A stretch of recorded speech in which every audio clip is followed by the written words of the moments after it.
வணக்கம். நீங்கள் இணைந்திருப்பது சமூகத்தின் மதிய நேர பிரதான செய்திகளோடு இணைந்து கொள்ளும் நான் டாரின் புஷ்பராஜா. விரிவான செய்திகளுக்குள் செல்வதற்கு முன்னதாக முதலில் தலைப்புச் செய்திகள். பாதுகாப்பு பிரதியமைச்சருக்கு எதிரான நம்பிக்கையில்லா பிரேரணியை ஏற்க முடியாது, சபாநாயகர் அறிவிப்பு. நாமல் ஐஸ்லாந்திலா ஜனாதிபதியாக முயற்சிக்கின்றார் அமைச்சர் பிமல் கேள்வி. ரவிராஜ் படுகொலை வழக்கிலும் சம்பத் மனம்பேரி சந்தேக நபராக அடையாளம், அமைச்சர் நலிந்த பகிரங்கம். சம்பத் மனம்பேரிக்கு சொந்தமானதாக கூறப்படும் கார் கண்டுபிடிப்பு. மன்னார் வைத்தியசாலை மேம்பாட்டுக்காக இந்தியா 600 மில்லியன் ரூபாய் மானிய உதவி. யாழ் மக்களுக்கு வெளியான முக்கிய அறிவிப்பு, கிடைக்கவுள்ள சன்மானம். இலங்கை ஜனாதிபதி டில்வினா நாடாளுமன்றில் சாணக்கியன் கேள்வி. எல்ல பேருந்து விபத்தின் போது துணிந்து செயலாற்றிய பிரித்தானிய பெண் கௌரவிப்பு. இலங்கையில் ஒரே நாளில் நடந்த கோர சம்பவங்கள், குழந்தை உட்பட 4 பலி. கட்டார் மீது திடீர் வான்வழி தாக்குதல் நடத்திய இஸ்ரேல், 6 பேர் பலி. பாதுகாப்பு பிரதியமைச்சர் ஓய்வு பெற்ற மேஜர் ஜெனரல் அருண ஜெயசேகரவிற்கு எதிராக எதிர்க்கட்சிகள் சமர்ப்பித்த நம்பிக்கையில்லா பிரேரணை குறித்து தனது முடிவை சபாநாயகர் இன்று பாராளுமன்றத்தில் அறிவித்தார். அரசியலமைப்பின் விதிகளுக்கு அமைய குறித்த நம்பிக்கையில்லா பிரேரணை பொருந்தாததாலும் மற்றும் அது உரிய முறையில் இல்லாததாலும் அதனை தன்னால் ஏற்றுக்கொள்ள முடியாது என சபாநாயகர் இதன்போது குறிப்பிட்டார். இதன்போது பாராளுமன்ற உறுப்பினர் கயந்த கருணாதிலக்க நிலையியல் கட்டளைகளின் கீழ் குறித்த நம்பிக்கையில்லா பிரேரணை தொடர்பான தீர்மானத்தை சமர்ப்பிக்க சபாநாயகரிடம் வழங்கப்பட்டுள்ள சட்டமா அதிபர் மற்றும் செயலகத்தின் அறிக்கையை சபைப்படுத்துமாறு கோரினார். இதன்போது எதிர்க்கட்சித் தலைவர் சஜித் பிரேமதாசவும் சபாநாயகரின் முடிவு குறித்து தனது கருத்தை தெரிவிக்க வாய்ப்பு கோரினார். ஆனால் இது ஒரு விவாதம் அல்ல என்றும் அதற்கான வாய்ப்பு இல்லை என்றும் சபாநாயகர் கூறினார். இதனையடுத்து பாராளுமன்றத்தில் பரபரப்பான நிலை ஏற்பட்டதுடன் குறித்த அறிவிப்பை கவனமாக படிக்குமாறு சபாநாயகர் எதிர்க்கட்சித் தலைவரிடம் கூறினார். பாதுகாப்பு பிரதியமைச்சர் ஓய்வு பெற்ற மேஜர் ஜெனரல் அருண ஜெயசேகரவுக்கு எதிரான எதிர்க்கட்சியின் நம்பிக்கையில்லா பிரேரணை கடந்த ஆகஸ்ட் மாதம் 12ஆம் தேதி சபாநாயகரிடம் ஒப்படைக்கப்பட்டது. அதன்படி நம்பிக்கையில்லா பிரேரணை குறித்து தனது முடிவை எதிர்காலத்தில் அறிவிப்பதாக சபாநாயகர் கடந்த ஆகஸ்ட் மாதம் 19ஆம் தேதி பாராளுமன்றத்தில் அறிவித்திருந்தார். தமது முடிவை அறிவிக்கும் போது அரசியலமைப்பின் 42, 43 மற்றும் 44வது பிரிவுகளை சபாநாயகர் சுட்டிக்காட்டினார். எதிர்வரும் 2029ஆம் ஆண்டில் ஸ்ரீலங்கா பொதுஜன முன்னணியின் நாடாளுமன்ற உறுப்பினர் நாமல் ராஜபக்ஷ ஐஸ்லாந்திலா ஜனாதிபதியாக முயற்சிக்கின்றார் என அமைச்சர் பிமல் ரட்நாயக்க கேள்வி எழுப்பியுள்ளார். நாடாளுமன்றில் நேற்று உரையாற்றும் போதே இந்த கேள்வியை எதிர்க்கட்சிகளிடம் எழுப்பியுள்ளார். நாமல் ராஜபக்ஷ 2029ஆம் ஆண்டு ஐஸ்லாந்திலா ஜனாதிபதியாக போகின்றார். ஐஸ்லாந்து இந்த விடயத்தை அறிந்தால் இலங்கையை விமர்சிக்கும். தேசிய மக்கள் சக்தியை எதிர்க்கும் நோக்கில் எதிர்க்கட்சிகள் ஒன்றிணைந்துள்ளதாகவும் மத்திய வங்கி திருடன் என கூறப்பட்ட ரணிலுடனும் இணைந்து கொண்டுள்ளதாக அவர் தெரிவித்துள்ளார். ஐக்கிய மக்கள் சக்தி தற்போது நாமல் மற்றும் ரணில் தரப்புடனே உள்ளனர். அதனால்தான் கூட்டு எதிர்க்கட்சி என்ற அடிப்படை ஊடக சந்திப்புகளை நடத்துகின்றனர். ஐக்கிய மக்கள் சக்தி தற்போது ஐஸ் போதைப் பொருள்காரர்களுடன் இருப்பதாகவும் அதனால் அவர்களினால் ஊருக்கு செல்ல முடியாத நிலை உருவாகியுள்ளது எனவும் தெரிவித்துள்ளார். ஸ்ரீலங்கா பொதுஜன பெரமுனவின் உறுப்பினர் தான் ஐஸ் போதைப் பொருள் குற்றச்சாட்டில் கைது செய்யப்பட்டுள்ளார். நாங்கள் ஐஸ் போதைப் பொருள் கொண்டு வந்தோம், அரசாங்கம் ஏன் அதனை பிடிக்கவில்லை என்பதே நாமல் ராஜபக்ஷவின் தர்க்கமாகும் எனவும் தெரிவித்துள்ளார். பிரதான அனுசரணை வழங்குவோர் VT கேஷ் அண்ட் கேரி மற்றும் VT சூப்பர் ஸ்டோரின் ஓன் பிராண்டான கல்யாணி அன்னபூரணி பிராண்டின் சகலவிதமான பொருட்கள் மற்றும் இலங்கை இந்திய காய்கறிகள், பழ வகைகள், சிறு தானியங்கள், எண்ணெய் வகைகள், பூஜை பொருட்கள், அன்றாட வாழ்விற்கு தேவையான அனைத்து விதமான பொருட்களையும் ஒரே இடத்தில் பெற்றுக்கொள்ள இன்றைய நாடுங்கள். VT கேஷ் அண்ட் கேரி மற்றும் VT super store, Paris La Chapelle. Ice போதைப் பொருள் தயாரிப்பிற்கு பயன்படுத்தப்பட்டதாக கூறப்படும் 2 கொள்கலன்களில் மூலப்பொருட்களை மறைத்து வைத்திருந்ததாக குற்றம் சாட்டப்பட்டு சம்பத் மனம்பேரி என்ற சந்தேக நபர் முன்னாள் போலீஸ் புலனாய்வு அதிகாரி என அடையாளம் காணப்பட்டுள்ளார். அத்தோடு அவர் தமிழ் தேசிய கூட்டமைப்பின் முன்னாள் பாராளுமன்ற உறுப்பினர் நடராஜா ரவிராஜ் படுகொலை வழக்கிலும் சந்தேக நபராக அடையாளம் காணப்பட்டுள்ளார் என அமைச்சரவை பேச்சாளர் அமைச்சர் நலிந்த ஜெயதிச தெரிவித்துள்ளார். அரசாங்க தகவல் திணைக்களத்தில் நேற்று இடம்பெற்ற அமைச்சரவை தீர்மானங்களை அறிவிக்கும் ஊடகவியலாளர் மாநாட்டில் இதனை தெரிவித்த அவர் மேலும் குறிப்பிடுகையில், தற்போது காவலில் உள்ள மற்றும் கைது செய்ய தேடப்படும் நபரும் ஸ்ரீலங்கா பொதுஜன பெரமுனவுடன் தொடர்புடையவர்கள். இவர்கள் இருவர் மீதும் குற்றச்சாட்டுகள் முன்வைக்கப்பட்டுள்ளன. பொதுஜன பெரமுன அந்த குற்றச்சாட்டுகளை ஏற்றுக்கொண்டதால் தான் அவர்களை கட்சியிலிருந்து நீக்கியுள்ளனர். எவ்வாறு இருப்பினும் அது மாத்திரம் போதாது, அவரை போலீசில் ஒப்படைத்து சட்ட நடவடிக்கைகளை முன்னெடுப்பதற்கு பொதுஜன பெரமுன ஒத்துழைப்பு வழங்க வேண்டும். சம்பத் மனம்பேரி என்ற குறித்த சந்தேக நபர் நீண்ட காலம் போலீஸ் கான்ஸ்டபிளாகவும் பின்னர் குறுகிய காலம் புலனாய்வுத்துறை அதிகாரியாகவும் செயற்பட்டிருக்கின்றார். போலீசார் அவரை தேடும் பணிகளை தீவிரமாக முன்னெடுத்துள்ளனர். விரைவில் அவர் கைது செய்யப்படுவார். அவர்கள் வழங்கும் வாக்குமூலம் சாட்சியங்களுக்கு அமைய இவற்றுடன் தொடர்புடைய மேலும் பலர் கைது செய்யப்படுவர். சந்தேக நபரது குடும்பத்துடன் தங்காலை, மித்தனிய மற்றும் அம்பாந்தோட்டை போன்ற பகுதிகளில் உள்ள அரசியல்வாதிகள் நெருக்கமாக தொடர்பு வைத்துள்ளனர். இதேவேளை சர்ச்சைக்குரிய இரு கொள்கலன்கள் எவ்வாறு விடுவிக்கப்பட்டன என்பது தொடர்பில் சுங்க திணைக்களமும் குற்றப்புலனாய்வு திணைக்களமும் விசாரணைகளை முன்னெடுத்துள்ளன. திட்டமிட்டு அவை விடுவிக்கப்பட்டிருந்தால் அதனுடன் தொடர்புடைய அதிகாரிகளுக்கு எதிராக சட்ட நடவடிக்கை எடுக்கப்படும் எனவும் தெரிவித்துள்ளார். பியல் மெனம்பேரியின் சகோதரர் சம்பத் மெனம்பேரிக்கு சொந்தமானதாக கூறப்படும் கார் ஒன்று நேற்று எம்பிலிப்பட்டிய போலீசாரால் மீட்கப்பட்டுள்ளது. எம்பிலிப்பட்டி புதிய நகரத்தில் உள்ள வாகன பழுது பார்க்கும் நிலையத்தில் இருந்து குறித்த கார் கண்டுபிடிக்கப்பட்டுள்ளது. இது தொடர்பாக பழுது பார்க்கும் நிலையத்தின் உரிமையாளரிடம் விசாரணை செய்த போது ஒருவர் சில நாட்களுக்கு முன்பு வந்து காரை இங்கு விட்டுவிட்டு சம்பத் மெனம்பேரியிடம் கொடுக்குமாறு கோரி சென்றதாக அவர் குறிப்பிட்டுள்ளார். ஒழுங்கமைக்கப்பட்ட குற்ற கும்பலின் உறுப்பினரான கெகல்பத்திர பத்மேவுக்கு சொந்தமானது என கூறப்படும் மித்தனியவில் கைப்பற்றப்பட்ட ஐஸ் என்ற போதைப் பொருளை தயாரிக்க பயன்படுத்தப்படும் மூலப்பொருட்கள் அடங்கிய 2 கொள்கலன்களை மறைத்து வைத்ததாக கூறப்படும் சம்பவம் தொடர்பாக சம்பத் மெனம்பேரி மீது குற்றம் சாட்டப்பட்டுள்ளமை குறிப்பிடத்தக்கது. மன்னார் மாவட்ட பொது வைத்தியசாலையின் மேம்பாட்டுக்கான 600 மில்லியன் ரூபாய் மானிய புரிந்துணர்வு ஒப்பந்தத்தில் இந்தியாவும் இலங்கையும் கையெழுத்திட்டுள்ளன.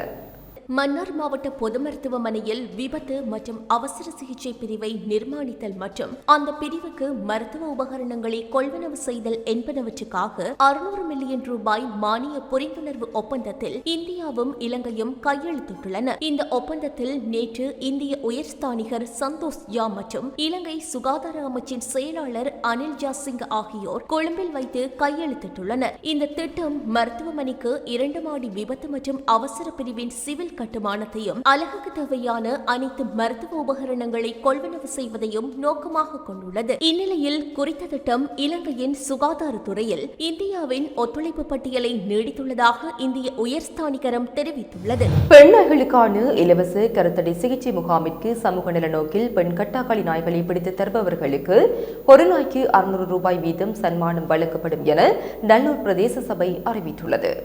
நாய்களினால் ஏற்படும் விபத்துகள் மற்றும் தொற்று நோய்களை கருத்தில் கொண்டு நாய்களின் பெருக்கத்தினை கட்டுப்படுத்தும் நோக்கத்துடன் பெண் நாய்களுக்கான கருத்தடை செயற்திட்டத்தினை நல்லூர் பிரதேச சபை முன்னெடுத்திருக்கின்றது. எதிர்வரும் 10ஆம் திகதி முதல் 14ஆம் திகதி வரை நல்லூர் பிரதேச சபையின் ஆளுகைக்குட்பட்ட இடங்களில் பெண் நாய்களுக்கான இலவச கருத்தடை சிகிச்சை முகாம் நடைபெற உள்ளது. பெண் நாய்களுக்கான குறித்த இலவச கருத்தடை சிகிச்சை முகாமில் கலந்து கொண்டு பொதுமக்கள் அனைவரும் தங்களால் வளர்க்கப்படும் பெண் நாய்களுக்குரிய கருத்தடை சிகிச்சையினை பெற்றுக் கொள்ளுமாறும் பிரதேச சபை கோரிக்கை விடுத்துள்ளது. அத்துடன் வீதிகளில் காணப்படும் கட்டாக்காளி பெண் நாய்களினை சமூக நலன் நோக்கில் பிடித்து நல்லூர் பிரதேச சபையின் கருத்தடை சிகிச்சை முகாமில் ஒப்படைப்பவர்களுக்கு ஒரு நாய்க்கு 600 வீதம் சன்மானமாக வழங்கப்படும் எனவும் பிரதேச சபை தெரிவித்துள்ளது.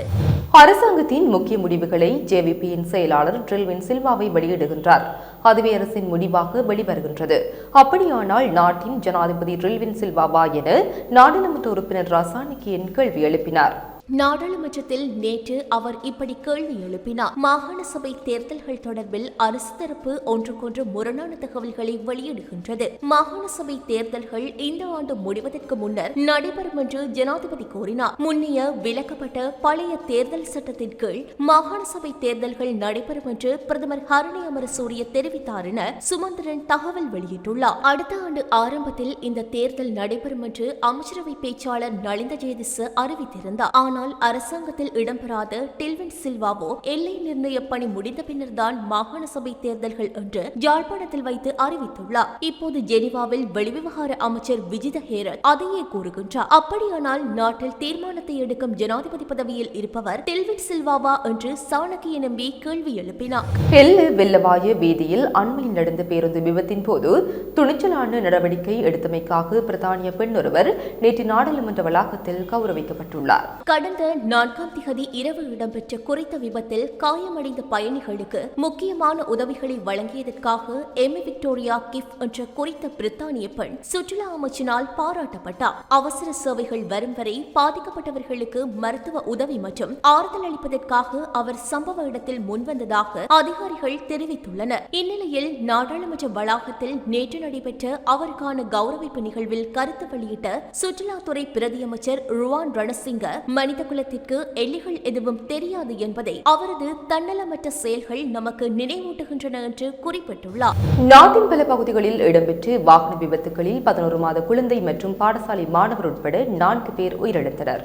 பேராதனை, உடுகம, கடவத்தை, ராகம மற்றும் மாவட்டகம போலீஸ் பிரிவுகளில் நேற்று இந்த விபத்துகள் இடம்பெற்றுள்ளன. கண்டி குருநாகல் பிரதான வீதியில் 6வது மைக்கேல் பகுதியில் வேன் ஒன்று வீதியை விட்டு விலகி பாதுகாப்பு வேலி மற்றும் மின்சார தூணில் மோதியுள்ளது. இந்த விபத்தில் வேனில் பயணித்த 2 ஆண்கள், ஒரு பெண் மற்றும் ஒரு குழந்தை படுகாயமடைந்தது. மாவட்டகம வைத்தியசாலையில் அனுமதிக்கப்பட்ட நிலையில் குழந்தை உயிரிழந்தது. காயமடைந்த ஏனைய இருவரும் மேலதிக சிகிச்சைக்காக குருநாகல் வைத்தியசாலையில் அனுமதிக்கப்பட்டுள்ளதாக போலீசார் தெரிவித்துள்ளனர். இதற்கிடையில் உடுகம போலீஸ் பிரிவில் உடலமத்து பகுதியில் மோட்டார் சைக்கிள் எதிர் திசையில் வந்த லொரியுடன் மோதி விபத்து ஏற்பட்டுள்ளது. இந்த விபத்தில் மோட்டார் சைக்கிள் செலுத்துனர் பலத்த காயமடைந்து உடுகம வைத்தியசாலையில் அனுமதிக்கப்பட்ட பின்னர் உயிரிழந்துள்ளார். கோணத்தினி பகுதியைச் சேர்ந்த 15 வயதான பாடசாலை மாணவரே சம்பவத்தில் உயிரிழந்ததாக தெரிவிக்கப்படுகின்றது. இதற்கிடையே பேராதனை கட்டகஸ்தோட்டை வீதியில் கண்ணுருவ பகுதியில் மோட்டார் வாகனம் ஒன்று வீதியை கடந்த பாதசாரி மீது மோதி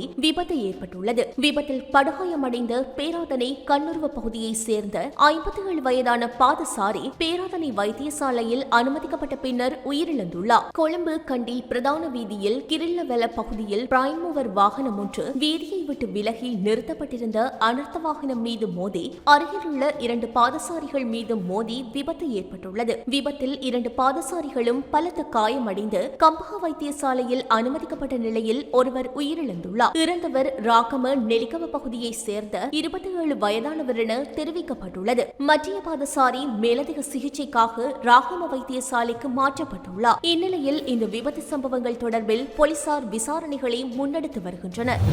அம்பாறை சம்மாந்துறை போலீஸ் பிரிவுக்கு உட்பட்டு நெய்னாக்காடு பகுதியில் சிறுவன் ஒருவர் நீரில் மூழ்கி உயிரிழந்த சம்பவம் நேற்று இடம்பெற்றுள்ளது. தனது சகோதரனுடன் விளையாடிக் கொண்டிருந்த சிறுவன் அருகிலுள்ள ஆற்றில் விழுந்த நிலையில் நீரில் மூழ்கி உயிரிழந்துள்ளார். குறித்த விபத்தில் 2 வயதுடைய சிராஜ் முகமது ஜயான் சகி என்ற சிறுவனே உயிரிழந்துள்ளார். சம்மாந்துறை நீதிமன்ற நீதவான் டி கருணாகரனின் உத்தரவின் பேரில் திடீர் மரண விசாரணை அதிகாரி AHL ஜவாஹிர் மரண விசாரணை மேற்கொண்டு சடலத்தை உறவினரிடம் நேற்று மாலை ஒப்படைக்க நடவடிக்கை மேற்கொண்டார். இந்த சம்பவம் தொடர்பான மேலதிக விசாரணைகளை சம்மாந்துறை போலீசார் மேற்கொண்டு வருகின்றமை குறிப்பிடத்தக்கது. கட்டார் தலைநகர் தோஹாவில் இஸ்ரேல் நடத்திய வான்வழி தாக்குதலில் 6 பேர் உயிரிழந்துள்ளனர். கட்டார் தலைநகர் தோஹாவில் ஹமாஸ் அமைப்பின் சிரேஷ்ட அதிகாரிகளை குறிவைத்து நேற்று இஸ்ரேல் வான்வழி தாக்குதலை நடத்தியிருந்தது. ஆனால் தமது பேச்சுவார்த்தையாளர்கள் குழுவை கொல்ல முயற்சி தோல்வியடைந்துள்ளதாக ஹமாஸ் குறிப்பிட்டுள்ளது. முன்னதாக காசா பகுதியில் போர் நிறுத்தத்திற்கான அமெரிக்காவின் அண்மைய முன்மொழிவு குறித்து விவாதிக்க ஹமாஸின் பேச்சுவார்த்தை குழு தோஹாவில் உள்ள ஒரு குடியிருப்பு வளாகத்தில் கூடியிருந்ததாக தெரிவிக்கப்பட்டுள்ளது. இதன்போது இஸ்ரேலிய விமானங்கள் அந்த வளாகத்தின் மீது தாக்குதலை நடத்தியுள்ளன. இதனை கட்டார் அரசாங்கம் வன்மையாக கண்டித்துள்ளது. இது கோழைத்தனமான சர்வதேச சட்டத்தின் அப்பட்டமான மீறல் என்றும் அது கூறியுள்ளது. அத்துடன் தாக்குதலில் ஹமாஸின் உயிரிழப்பு விவரங்களை அறிவிக்காமல் தமது நாட்டின் உள்நாட்டு பாதுகாப்பு பணியாளர் ஒருவர் கொல்லப்பட்டதாக தெரிவித்துள்ளது. எனினும் 2023 அக்டோபர் 7 அன்று இஸ்ரேல் மீதான தாக்குதலை ஏற்பாடு செய்த மூத்த ஹமாஸ் தலைவர்களை குறிவைத்து இந்த தாக்குதல் நடத்தப்பட்டதால் இந்த தாக்குதல் முழுமையாக நியாயமானது என்று இஸ்ரேலிய பிரதமர் பெஞ்சமின் நேதன்யாகு தெரிவித்துள்ளார். இந்த சம்பவம் துரதிருஷ்டவசமானது என்று குறிப்பிட்டுள்ள அமெரிக்க ஜனாதிபதி டொனால்ட் ட்ரம்ப் எனினும் ஹமாஸை ஒழிப்பது ஒரு தகுதியான இலக்கு என்றும் தெரிவித்துள்ளார். இதேவேளை குறித்த தாக்குதல் நடவடிக்கையில் 15 இஸ்ரேலிய போர் விமானங்கள் ஈடுபட்டதாக தகவல் வெளியாகியுள்ளது. இத்துடன் சமூகத்தின் மதிய நேர பிரதான செய்திகள் நிறைவு பெறுகின்றன. தொடர்ந்தும் சமூகத்தோடு இணைந்திருங்கள். இதுபோன்ற செய்திகளை தெரிந்து கொள்ள சமூகம் நியூஸ் சேனலை சப்ஸ்கிரைப் செய்து அருகில் உள்ள பெல் பட்டனை கிளிக் செய்யுங்கள். மேலும் இதுபோன்ற செய்திகளை உடனுக்குடன் தெரிந்து கொள்ள சமூகமீடியா.com என்ற இணையதளத்தின் வாயிலாகவும் எங்களுடன் இணைந்திருங்கள்.